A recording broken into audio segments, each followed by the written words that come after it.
Hello, welcome. Thank you for joining us on this edition of News 2. I'm Sandra Singh. Topping our newscast, elected senators took the oath of office for the 32nd legislature of the VI at swearing-in ceremony at the Emancipation Garden today. The governor, lieutenant governor, delegate to Congress, as well as BVI dignitaries attended. A crowd gathered at the David Monsanto bandstand for the morning ceremony, which began just after 10 a.m. with the conch shell blowers, followed by Master of Ceremony Timothy Lake making introductions, posting of colors, the invocation, the national anthem, Virgin Islands March, and all preceded the administration of oath of office by the Honorable Reese Hodge. Chief Justice Hodge called each newly elected senator by name as they affirmed their position for the term.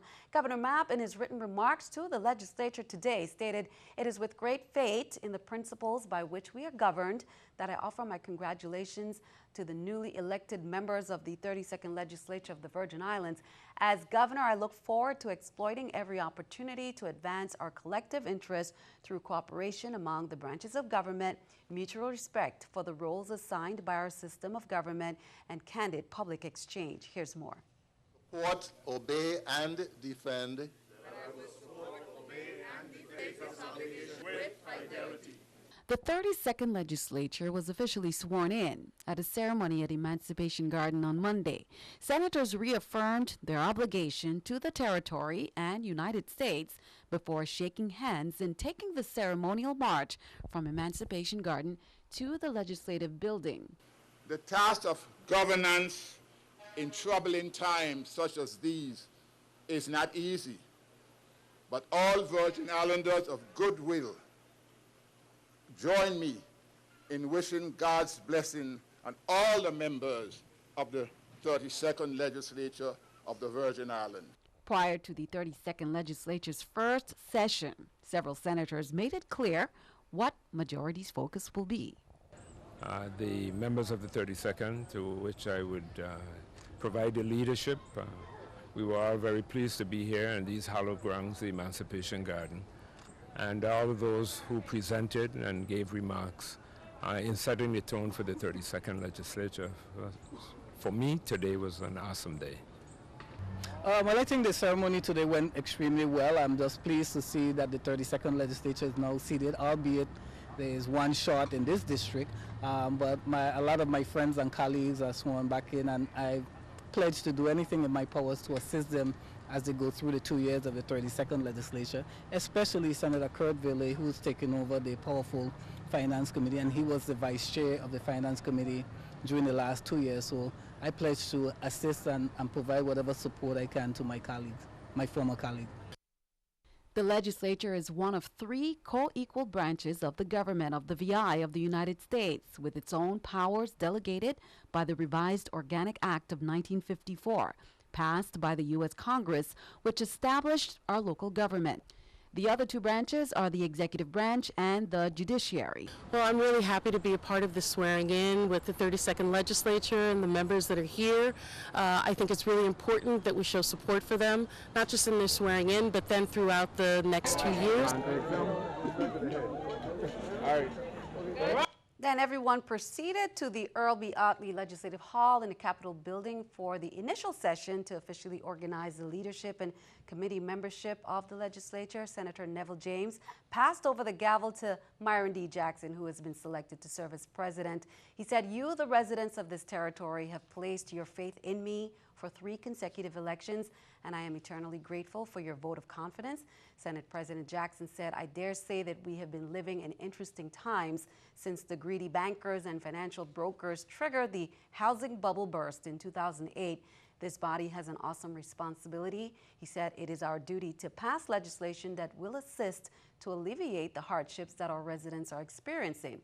Now, Governor Mapp wishes every member of the legislature warmest congratulations and all the best in their efforts to serve the people of the VI.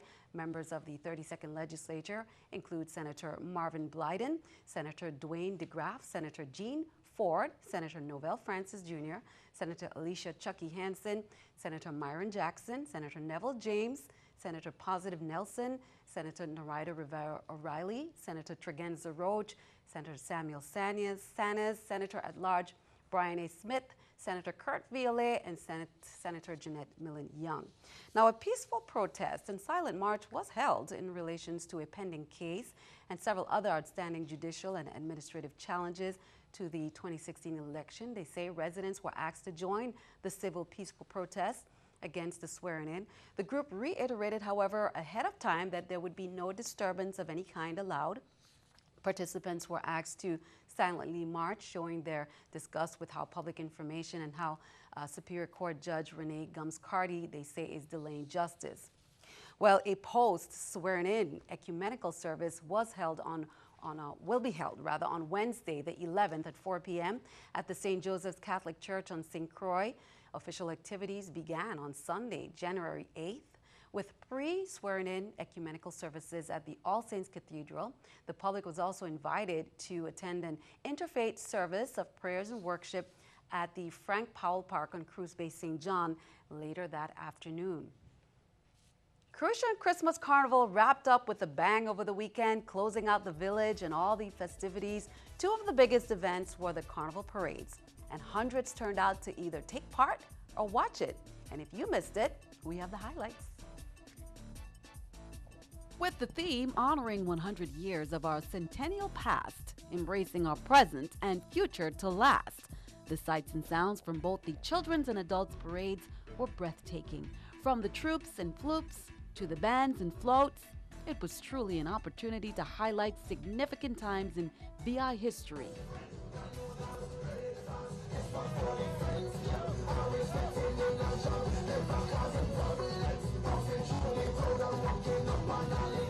The parades began with the Grand Marshal, and then royalty followed with a brief ceremony to honor this year's parade marshals. I'm honored to present this plaque to you. It reads Jermaine Mully, Children's Parade Grand Marshal, Centennial 2016-2017. But more importantly, you've been asked to be the Grand Marshal of the Children's Parade because of your undying commitment and dedication to working with the children of the Virgin Islands, and particularly in St. Croix. Your organizations, which I saw the acronym was HOOD. Yes, you'll tell us what HOOD actually stands for, but that the church, you work with children, you work with them in the school. Then it was fun and mass as music filled the air from the sweet sounds of pan music and more.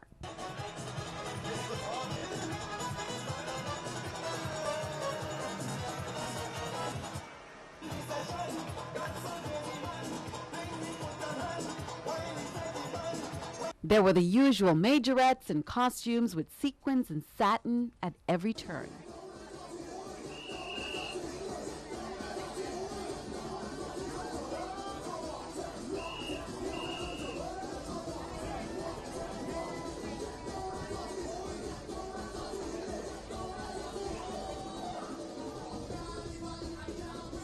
Of course, events wrapped up after the Children's Parade on Friday and the Adults Parade on Saturday. Closing fireworks ended events with a bang in the village.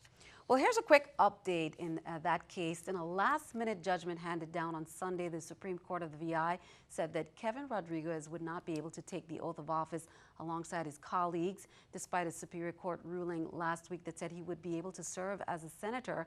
The Supreme Court's ruling is another twist to a case involving Mr. Rodriguez and eighth place in the Senate race, Janelle Saru, who filed suit against Mr. Rodriguez, contending that he was not eligible to serve as a senator because he did not meet the residency requirement mandated by the revised Organic Act of 1954. That portion of the act states that no person is allowed to be a member of the legislature if she had not been a bona fide resident of the Virgin Islands for 3 years preceding the date of the next election.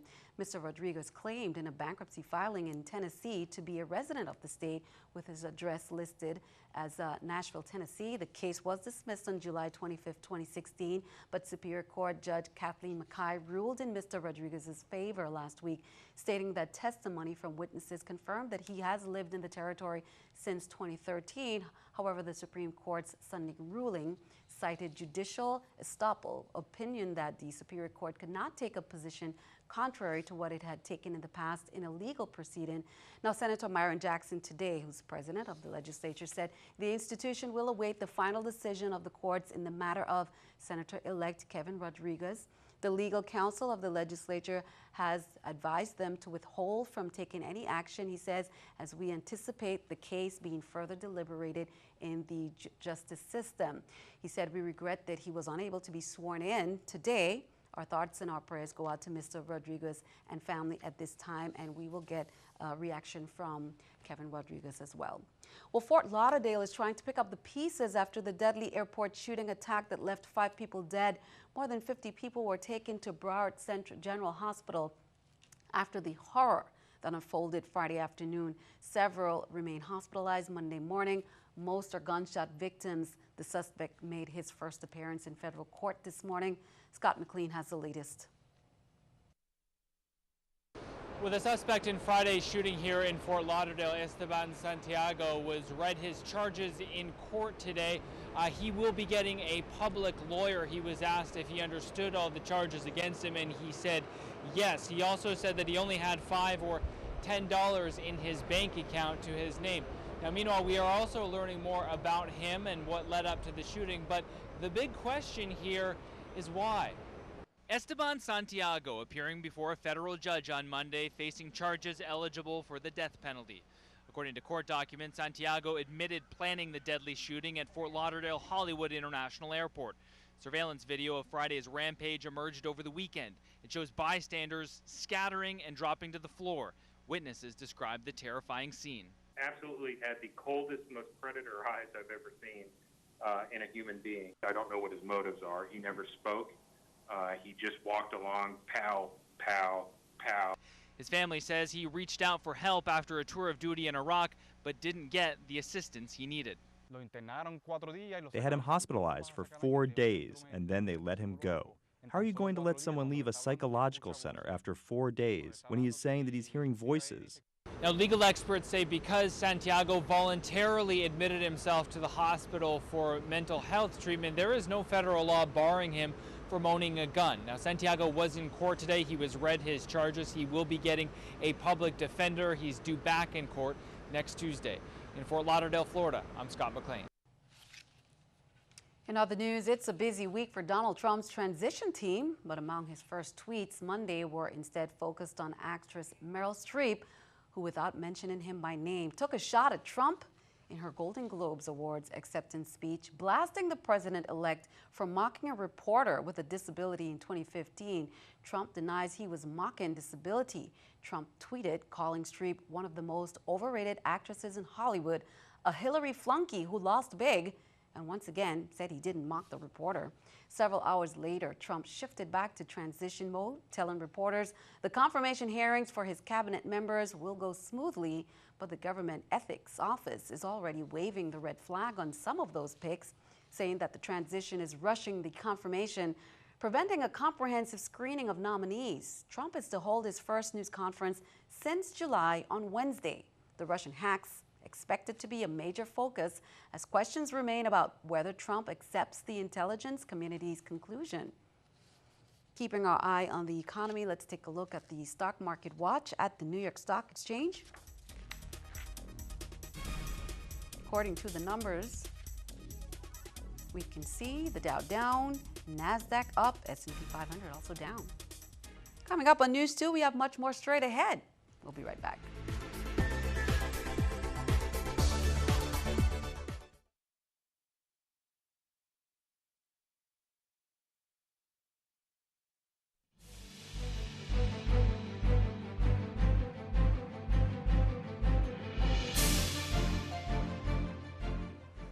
Welcome back. The Coast Guard repatriated 150 Cuban migrants to Bahia de Cabanas, Cuba since December 30th. These repatriations are a result of 12 separate at-sea migrant interdictions in the South Florida Straits. In each instance, the Coast Guard helped secure the U.S. border and prevented the sea voyages from ending in tragedy. They said, we discourage anyone from taking to the sea and attempting to reach U.S. soil illegally. They are risking their lives with very little chance of success. And that came from Captain Mark Garden, who is the Chief of Enforcement for the Coast Guard 7th District. Once aboard a Coast Guard cutter, all migrants receive food, water, shelter, and basic medical attention. American Legion National Commander Charles Schmidt will be visiting the American Legion 10th district on St. Thomas. That's on Wednesday. He will be meeting with Legionnaires from all posts within the VI at the Patrick U. George American Legion Post number 90, headquarters and subbase, St. Thomas. Now, all Legionnaires are invited to come out and meet the National Commander. Charles Schmidt was elected National Commander of the 2.2 million member American Legion on September 1st, 2016 in Cincinnati during the 98th National Convention of America's largest veterans organization. Schmidt enlisted in the U.S. Air Force in 1965 and served on active duty until his retirement in 1993. He has earned many medals and recognition. Turning to some crime reports on Sunday, January 8 at approximately 9:54 p.m., the 911 emergency call center was notified of a burglary in the area of hospital ground. The victim said that as he arrived to his residence, two male individuals barged in behind of him into his apartment. He said he tried to escape while one male entered and searched his apartment. However, the other male pointed a gun at him and threatened to shoot him if he didn't go back inside.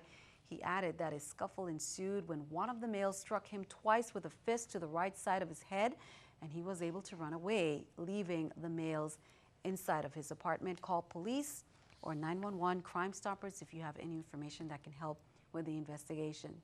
Well, as a result of recent action taken by the Federal Communications Commission that affects carriers nationwide, Innovative Telephone, Innovative Wireless, and Innovative Long-Distance customers, you will have noticed a decrease in the Federal Universal Charge Service that became effective on December 31st, 2016. Now, the Federal Universal Service Charge is the surcharge factor, recovers the costs associated with the carrier's contributions to the Federal Universal Fund Program. The government-mandated program is designed to help keep service rates affordable for all customers in all areas of the United States. For residential telephone customers and single-line business subscribers, the charge decreased from $1.31 to $1.26. Multi-line telephone business from $1.85 to $1.78 per line. PBX lines, each line from $2.44 to $2.34. Well, Callaloo Network Entertainment is pleased to announce its film TV production collaboration with accomplished Hollywood actor Suzanne Mary of Primetime Sports and Entertainment Company. Suzanne is on St. Croix from LA, California, to film her new exciting groundbreaking pilot, Caribbean Queens. Casting calls are being held. They're looking for female and male actors 25 to 40 or who look or can play the role of a 28 to 40 years of age, all Caribbean ethnicities. You may have seen Susan participating in the 2016 Crucian Festival events, including co-host during the Callaloo Live coverage of the Adults Parade. Now, another audition is set for Wednesday at the 2+2 Lounge. That's from 5:30 to 8:30, and here's why you don't want to miss out. Open audition, so I need men and women. So I have 5 central characters, but we're casting co-stars and guest stars, and of course, you know, all of the amazing background that we're going to need. And I'm using St. Croix and the entire Virgin Islands as the backdrop for my series. It is a show, it's a scripted show, not a reality show. It's a scripted show showcasing various Caribbean islands, their culture, their diversity, their different foods, and their different music, and how they are different, but they are similar because they're all Caribbean islands. So this show is to show the entire world that Caribbeans are all over the world and that we're very diverse. For me, from a media perspective, working with Primetime Entertainment is to provide the local logistics in terms of being able to connect the dots and help her to develop whatever agenda she needs to help it successfully locally. On the other side, from a macroeconomic and public policy standpoint, you know we have the STARS Act. Our government recently passed a law that provides incentive to really focus and attract the film industry, which is fine. We want the outside film production to come in and create the movies here, but we also have to look internally, looking at the resources that are available, the human capital, the natural resources, to be able to say, okay, how can we then help augment what they're going to bring in to help showcase the Virgin Islands. Now, that again is on Wednesday at 5:30 at 2+2 Lounge. Now, there are plans to hold casting on St. Thomas as well. Count on to keep you updated as soon as we get that information. Due to a power outage that affected the surrounding area, there was a blowout of the Department of Health's transfer switch. As a result, the department has no electricity to the Charles Howard complex located on St. Croix. Staff were dismissed at 10 a.m. this morning, in which appointments were rescheduled as needed. All clinical items needing refrigeration were secured using alternate accommodations. The executive team walked the halls of the complex, notifying, updating all staff and clients. A technician has assessed and is repairing the damage to the transfer switch. The Department of Health anticipates resuming operations services tomorrow. They say they regret any inconvenience to the clients, public, and staff. The air conditioning unit began experiencing some technical issues on Friday and closed early morning. Commissioner Don Henry of the Department of Planning and Natural Resources reminds the public that the department has received notices to proceed for the first phase of the library renovation infrastructure projects totaling nearly $2 million from the Office of Insular Affairs Capital Improvement Project Program. The Elaine Ione Sproul Public Library is temporarily closed for infrastructure renovations and repairs. The extensive renovation includes repair and repainting of oxidized shutter hardware, repair of cracked masonry at main entrance and southeast corner walls, repair of broken wooden flooring areas, repointing cracked staircase bricks, stabilization of interior staircase railing and first floor brick pointing and cleaning, and ADA bathroom renovation. Be sure to stick around. Your News 2 AccuWeather forecast is coming up next.